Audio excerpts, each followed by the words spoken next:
ketika ayah saya mengantar saya tadi naik tangga tersebut, beliau tidak turun dari mobil untuk kemudian menjemput saya, bilang, "Nak, susah ke atas, ayo kita pulang." Bukan. Ayah saya menahan tangisnya di mobil, dia nggak turun, dia mempertahankan supaya dia tidak membuat anaknya kehilangan kepercayaan diri untuk mampu mengatasi halangan yang dihadapi.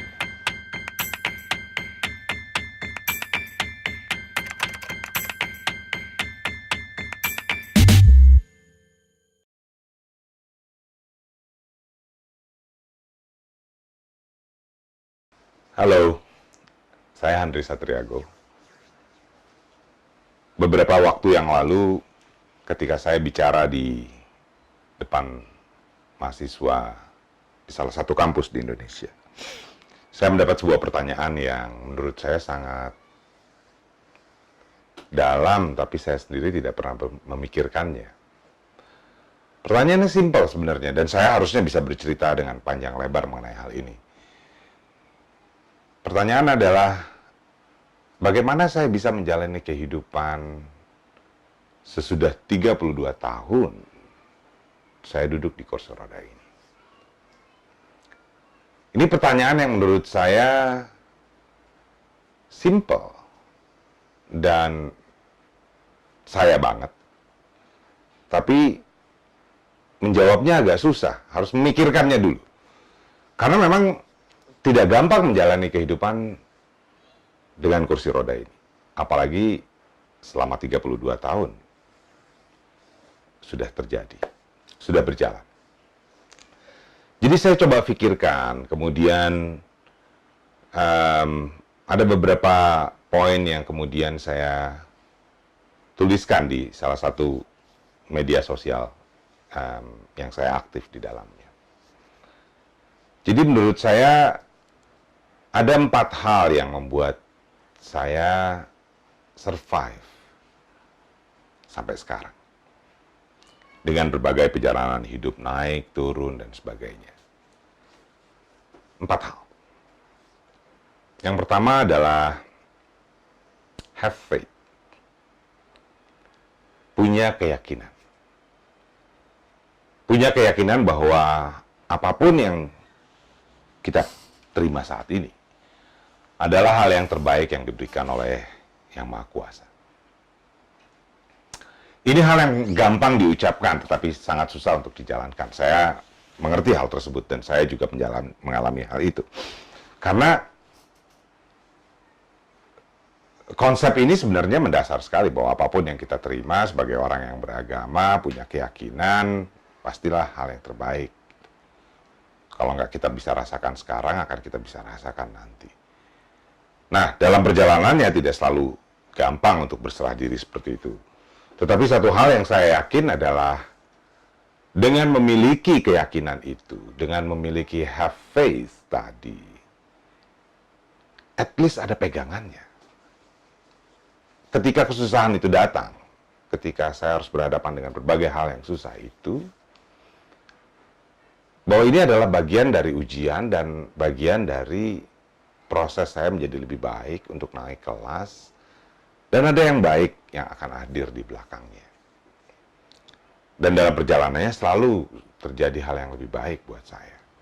Bahkan saya bisa mengambil kesimpulan kalau misalnya sekarang ditanya, "Pak, dulu kan kena kanker umur 17 tahun.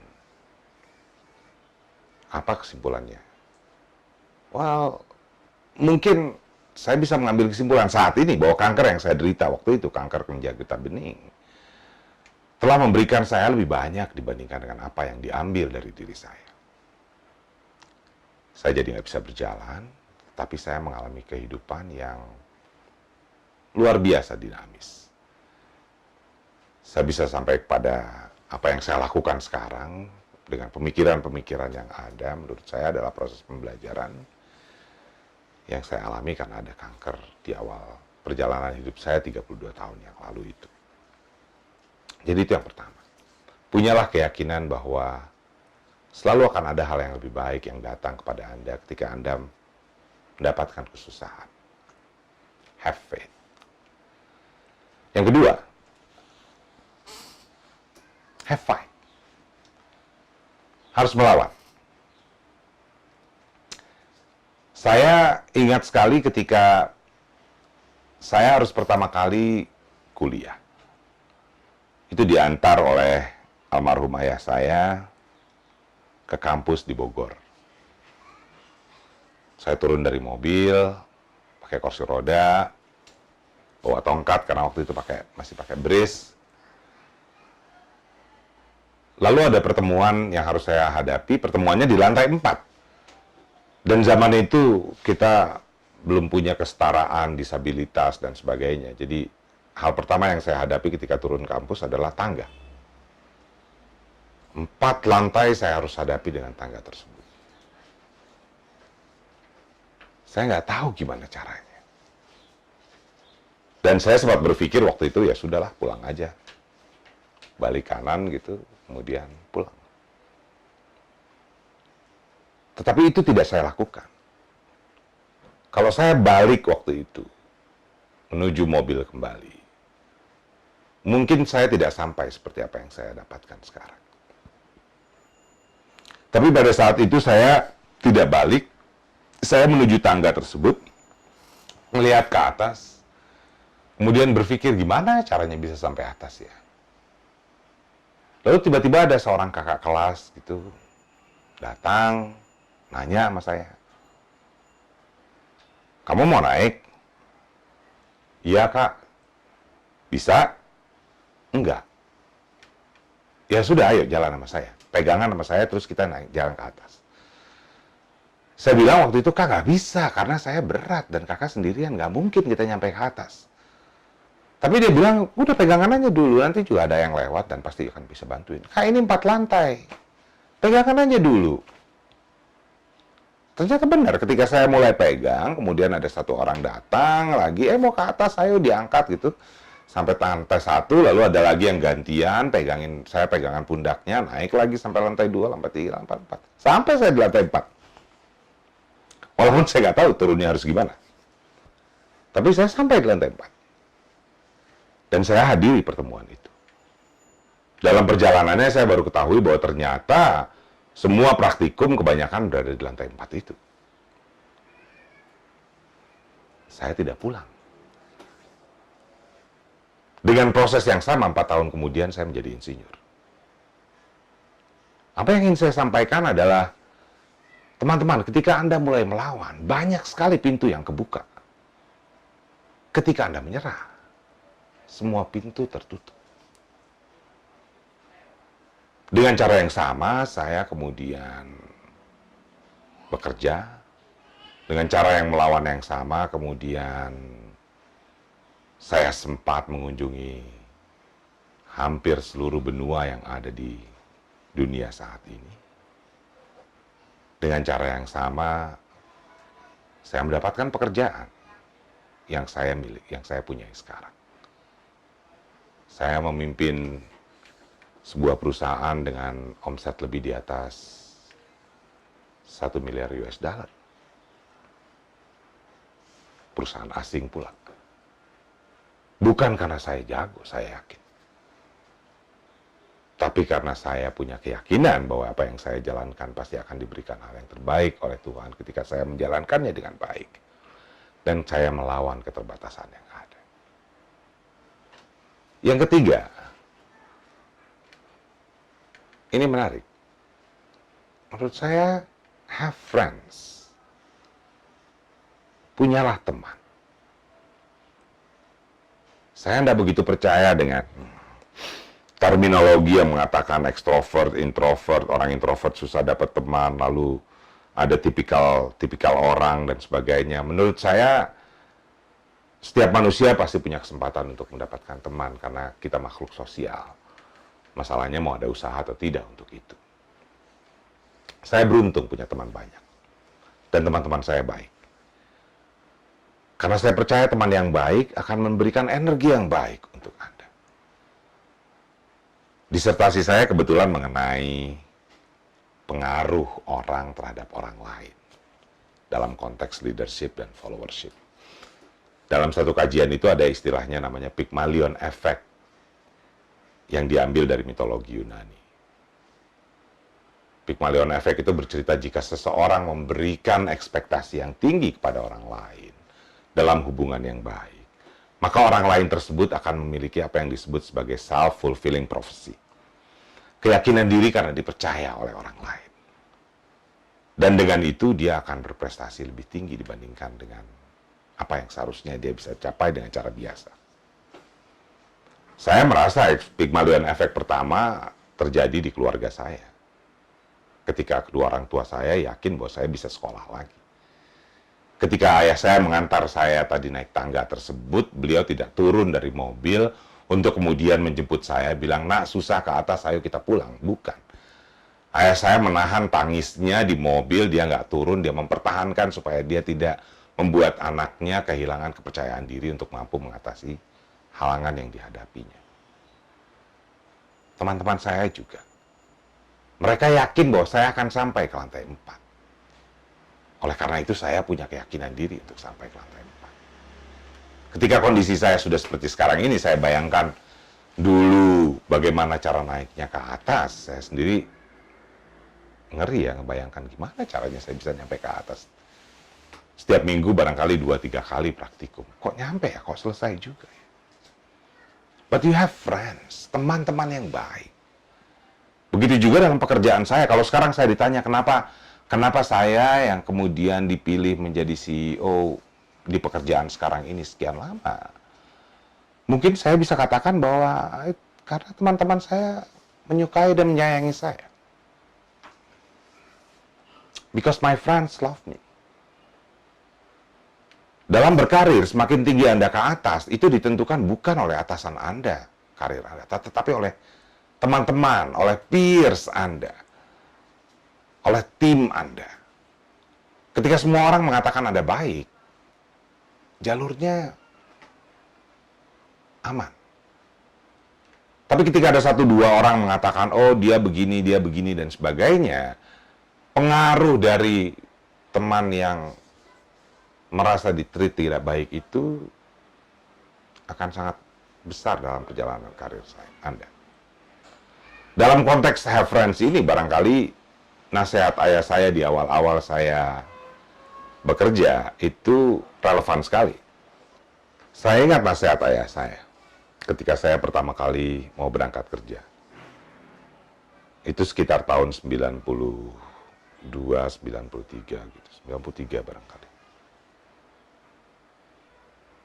Saya nggak tahu mau kerja di mana, tapi itu sesudah saya lulus kuliah, kemudian saya sudah selesai kemoterapi, sedang kemoterapi, tapi saya merasa bahwa saya kalau sudah lulus kuliah harus tidak bergantung pada orang tua.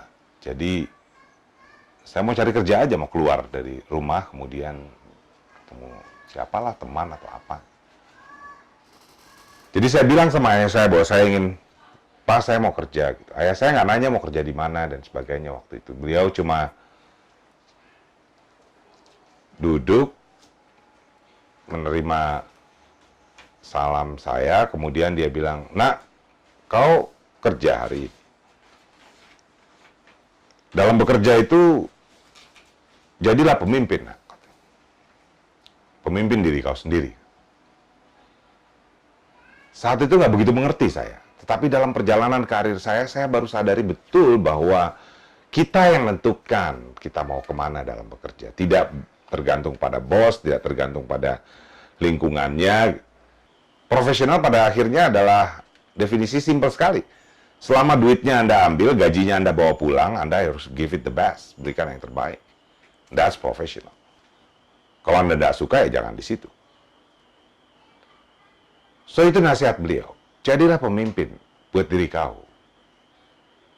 Lalu dia bilang lagi, jangan pernah punya musuh. Kau boleh punya lawan, tapi nggak boleh punya musuh. Nah, itu juga saya waktu dikasih tahu nggak terlalu mengerti maksudnya apa. Dalam perjalanan berikutnya saya sadari betul bahwa, you can have opponents. Anda punya lawan, berdebat dan sebagainya, saling bekerjaan dalam karir ataupun apa, tetapi bukan jadi musuh. Karena musuh itu membuat kita jadi tidak mau berinteraksi dengan orang tersebut. Ada blok, ada batasan. Temannya dia kemudian nggak jadi temannya kita, teman kita nggak jadi temannya dia, dan seterusnya. Yang rugi kita pada akhirnya.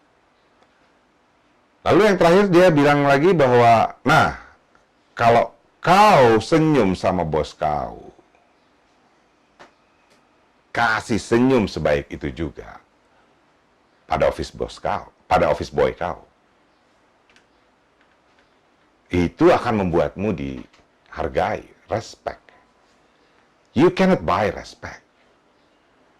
You can only be respected if you are respect others. Dengan 3 hal ini, you can have friends yang sama-sama baik dengan diri kita. Friends yang ada di kala senang dan ada di kala susah, yang kemudian dalam konteks saya bersahabat, saya definisikan dalam buku saya, sahabat itu tidak seperti cinta, dia tidak memiliki rasa cemburu. That's what sahabat means. So 3 hal tersebut, have faith, punya keyakinan, have fight, lawan, have friends, punya teman. Yang terakhir, have fun. Hidup ini terlalu monoton jika kita jalani dengan pesimistis. Menjadi pesimis bukanlah opsi. Karena kita nggak dapat apa-apa dengan menjadi pesimis. We have to be optimistic. Walaupun dunianya tidak sebagus yang seperti kita inginkan. Dengan have fun, menikmati hidup, Anda akan punya optimisme. Kerjaan nggak akan ada habisnya. Mau dibawa pulang, bakalan tetap aja banyak. So, saya selalu punya waktu untuk teman-teman saya, untuk keluarga. Time management at the end of the day is your decision. Work-life balance dan sebagainya itu adalah trade-off. You decide kapan harus berhenti, kapan harus move to another things, kapan harus mengcombine sesuatu. Nggak ada rumusannya kalau menurut saya. So, selalu punya waktu buat teman, buat main, punya hobi. Regularly visit your parents. Saya setiap minggu selalu datang pada orang tua saya, at least setiap minggu. Dan saya masih nelpon kedua orang tua saya, tinggal ibu saya. Sehari 2 kali. Umur saya udah 50 sekarang. Kemana saya pergi, saya tetap lapor pada orang tua saya. But I have fun with that. So, dengan hal tersebut, saya bisa menyimpulkan bahwa hidup saya dinamis sekali, colorful. Saya merasa senang dalam 32 tahun ini, Toto. Banyak hal yang sangat tidak menyenangkan, sangat menyusahkan, sangat menyedihkan. Kayak sekarang tiba-tiba 2 bulan yang lalu kaki saya patah gitu. Nggak ada dalam list saya bakalan patah, tapi saya harus patah. Dan saya harus hadapi tersebut. Tetapi dengan 4 have tadi, 4F atau F4 gitu, itu 4 yang membuat saya jalan sampai sekarang. So, teman-teman, apapun jalan hidup Anda, yang pastinya akan berliku, Anda tidak boleh nyerah. Pesan saya, have faith, have fight, have friends, and have fun. Mudah-mudahan ada gunanya. Terima kasih.